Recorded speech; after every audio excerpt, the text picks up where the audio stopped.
시청자 여러분 안녕하십니까? VOA 뉴스투데이 시작합니다.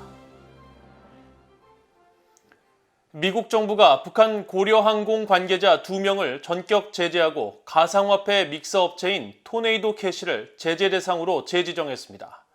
불법 무기 프로그램에 필요한 물자와 자금 조달 시도를 차단하겠다는 의지도 거듭 확인했습니다. 첫 소식 함지하 기자가 보도합니다. 미국 재무부 해외자산통제실은 8일 고려항공의 중국 단둥사무소 대표인 리석과 고려항공 물류 매니저인 중국인 옌즈융에 대한 독자 제재를 발표했습니다. 해외자산통제실에 따르면 리석은 북한 로켓 공업부를 대신해 중국에서 북한으로 전자부품을 운송해왔습니다. 북한 군수공업부 산하 기관인 로켓 공업부는 지난해 4월 미사일 관련 물자 조달을 위해 북한의 해외 대표부와 협력한다는 이유로 미국 정부의 제재 명단에 오른 바 있습니다. 또 리석이 소속된 고려항공도 지난 2016년 미국의 독자 제재 대상으로 지정됐습니다. 이에 따라 리석은 제재 대상인 로켓 공업부와 고려항공을 직간접적으로 대리한 혐의로 해외자산통제실의 특별 지정 제재 대상이 된 것입니다. 중국인 옌주융은 북한의 정찰총국을 대리해 중국에서 북한으로 물품을 운송한 혐의가 적용됐습니다. 해외자산통제실은 옌주융이 북한으로 향하는 물품에 대한 주요 연락책이자 중개인으로 활동했으며 대북 물품 운송을 위해 베이징에 본사를 둔 한 회사를 이용하기도 했다고 지적했습니다. 고려항공 관계자와 별도로 지난 8월 제재 대상에 올랐던 가상화폐 믹서 업체인 토네이도 캐시는 다시 제재 대상으로 지정됐습니다. 믹서란 가상화폐를 돈 세탁할 때 누가 전송했는지 알 수 없도록 만드는 기술로 앞서 북한 당국의 후원을 받는 해킹 조직 라자루스는 사이버 범죄로 탈취한 4억 5,500만 달러 상당의 가상화폐를 돈 세탁하는데 토네이도 캐시를 사용했습니다. 해외자산통제실은 이날 보도자료에서 대통령 행정명령 13722호와 13694호에 의거해 토네이도 캐시를 제재 대상에서 해제하고 다시 지정한다면서 이전 제재는 이날 조치로 대체된다고 밝혔습니다. 네드 프라이스 국무부 대변인은 이날 성명에서 미국은 여러 유엔 안보리 결의에 대한 명백한 위반이자 영내 평화와 안보에 위협이 되는 북한의 탄도미사일과 대량 살상무기 프로그램에 대한 북한의 물류와 재정적 접근 제한 조치를 계속하고 있다고 밝히고 이날 재무부가 미국의 독자 대북 제재 조치를 취한 사실을 확인했습니다. 성명은 이어 미국은 북한이 불법 무기 프로그램을 유지하는 데 필요한 기술과 물질 획득을 막기 위해 모든 나라들이 북한 관련 안보리 결의를 완전히 이행할 것을 다시 한번 촉구한다고 밝혔습니다. VOA 뉴스 함지하입니다. 일본 정부가 북한의 최근 잇단 탄도미사일 발사 등 도발이 영내 안보에 중대한 위협이 되고 있다고 비판하고 북한의 유엔 결의 준수를 촉구했습니다. 일본 외무성 대변인은 8일 VOA에 북한의 매우 높은 빈도의 도발이 영내 안보에 대한 중대하고도 임박한 위협이자 국제사회에 대한 명백하고 심각한 도전임을 인식하고 있다면서 이같이 밝혔습니다. 외무성 대변인은 또 북한의 7차 핵실험 가능성에 대해 우리는 북한이 핵실험을 비롯한 추가 도발을 할 가능성이 있다고 생각한다며 일본 정부는 미국과 한국, 유엔 안보리 등 국제사회와 긴밀히 협조해 대응할 것이라고 말했습니다. 이어 최근 북한 외무성이 일본과 호주가 맺은 새 안보협정을 비난하며 영내 안보를 해친다고 주장한 데 대해서는 북한의 모든 주장에 대해 언급하는 것을 자제하겠다면서도 일본과 호주의 안보협력 공동선언은 향후 10년간 양국의 안보와 방위 협력의 나침반 역할을 할 것이며 이런 협력이 영내 평화와 안보에 기여할 수 있도록 전념할 것이라고 강조했습니다. 미국의 핵과학자인 지그프리드 해커 박사는 북한이 당연히 추가 핵실험을 할 것이며 자신이 그들의 입장이라면 몇 번의 실험에 나서기 원할 것이라고 말했습니다. 지난 2010년 영변을 방문한 해커 박사는 8일 미국 싱크탱크 우드로 윌슨 센터가 붕괴와 혼란 방지를 주제로 개최한 웨비나에서 지난 수년간 북한은 핵실험이 핵 프로그램과 전체적으로 얼마나 통합되어 있는지 명확히 제시해왔다며 이같이 예상했습니다. 이날 웨비나에 참석한 제프리 루이스 미들버리 국제학연구소 동아시아 비확산 프로그램 소장은 북한의 핵 야망이 과거보다 훨씬 커졌다면서 핵무기 소형화 등 모든 무기 성능 시험을 위해 핵실험을 한 번만 계획하고 있지는 않을 것으로 생각한다고 말했습니다. 미국과 한국, 일본은 북한이 7차 핵실험에 나서면 유엔 안보리 결의 추진과 함께 안보 협력 강화와 추가 독자 제재 등을 강구할 것이라고 유엔 주재 한국 대사가 밝혔습니다.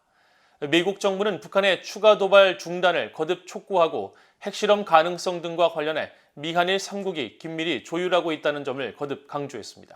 박형주 기자가 보도합니다. 황중국 유엔 주재 한국 대사는 8일 VOA와 전화 인터뷰에서 북한의 7차 핵실험 가능성 시기로 언급됐던 미국의 중간 선거가 끝나도 핵실험 가능성은 여전하다고 판단한다고 밝혔습니다. 황 대사는 이어 한국은 만반의 준비를 하고 있다면서 북한이 핵실험을 감행할 경우 유엔 안보리 결의 추진과 함께 안보 협력 강화와 독자 제재 등 미한일 차원의 공동 대응을 예고했습니다. 안보리 이외에 한미일 간의 안보 협력 내지는 어떤 조치가 강화될 것으로 보이고 안보리에서 제재 조치가 어떻게 되는 것과 또 별개로 각 나라들이 독자적인 어떤 조치들을 또 강구하게 될 것으로 봅니다. 중국과 러시아의 안보리 결의 동참 여부에 대해서는 두 나라 모두 핵 보유국으로서 비확산 체제와 이해관계를 갖고 있다고 지적하고 북한이 핵실험을 감행할 경우 두 나라 모두 최근 대륙간 탄도미사일 ICBM 발사 때와는 다른 입장을 취할 것으로 기대한다고 말했습니다. 또 북한 인권 문제에 대한 유엔 안보리 차원의 공개 논의도 많은 국가들의 공감대 속에 협의하고 있다고 설명했습니다. 한국 외교부 한반도 평화교섭본부장을 역임했던 황 대사는 현재 강대강인 한반도 상황이 과거 2017년과 2018년처럼 대치에서 대화 국면으로 전환될 수 있을 것이라는 일각의 기대에 대해서는 동의하기 어렵다며 결국 북한이 결정해야 한다고 밝혔습니다.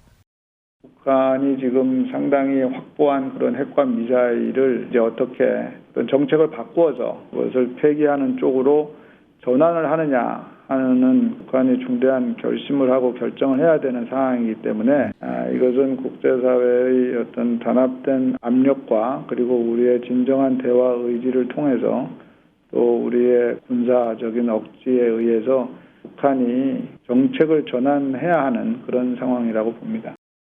이런 가운데 미국 국무부는 북한의 7차 핵실험 시 미국이 핵추진 항공모함을 동해에 전개하고 미한일 3국 차원의 대북 추가 제재를 부과할 것이라는 일본 교도통신 보도에 대한 VOA의 논평 요청에 구체적인 행동에 대해 추측하지 않을 것이라며 기존 입장을 재확인했습니다. 미국과 다른 나라들은 북한이 정치적 결정이 내려지는 대로 핵실험에 나설 준비가 돼 있는 것으로 평가하고 있고 북한의 추가 도발 중단을 촉구하는 한편 대응 방안에 관해 동맹국 파트너들과 긴밀히 협의하고 있다는 겁니다. 국방부도 북한 핵실험에 대한 군사적 대응 방안과 관련해 즉답 대신 미한일 3국 조율을 강조했습니다. We've been very clear that the use of nuclear weapons is unacceptable, and we are going to continue to consult very closely with our ROC and Japanese allies. But in terms of potential responses, I'm not going to go into details. 한편 라이더 대변인은 북한이 전자기 충격파 EMP 모의 시험을 했다고 시사한 것과 관련해 우리는 세계적으로 광범위한 잠재적 만일의 사태와 작전에 관해 훈련하고 계획을 준비한다면서 안전하고 안정적인 인도태평양 지역을 보장하기 위해 북한은 대화에 관여할 것을 촉구한다고 답했습니다. 라이더 대변인은 이어 북한이 러시아에 은밀하게 포탄을 제공하고 있다는 미국의 발표를 부인한 것에 대해서는 기존 발표를 재확인하며 상황을 계속 주시할 것이라고 말했습니다. VOA 뉴스 박형주입니다.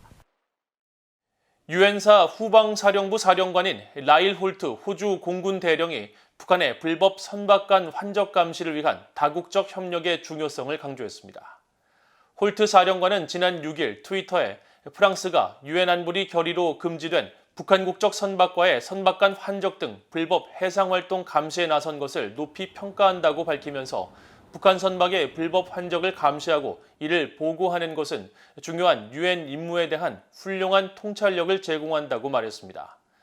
홀트 사령관은 앞서 5일 게재한 트위터에서는 유엔의 대북 제재 감시 활동을 위해 파견된 프랑스 해군 초계기 팔컨 200이 주일 유엔군 지휘협정에 따라 미군의 후텐마 비행장을 사용하고 있다고 설명했습니다. 북한과 러시아가 최근 열차 운행을 재개한 가운데 두만강 이남 북한 측 선로에서 열차의 운행으로 추정되는 새로운 움직임이 포착됐습니다. BOA가 8일 플래닛 랩스의 위성 사진을 분석한 결과 두만강 이남 북한 측 화물 처리구역 선로에서 120m 열차가 포착됐으며 이 지점에서 북쪽으로 약 4km 떨어진 곳은 러시아 핫산으로 신종 코로나 바이러스에 따른 북한의 국경 봉쇄 조치 이후 움직임이 뜸하던 북러 접경 지역 기차역에 열차가 정차한 모습이 확인됐습니다. 열차가 이 지점에 처음 나타난 것은 지난달 28일이며 이날부터 약 사흘간 7칸의 열차가 포착된 데 이어 3일과 4일에는 이보다 더 긴 12칸의 열차가 같은 자리에 등장했고 다음 날인 5일부터 8일 현재까지는 11칸의 열차가 정차해 있습니다.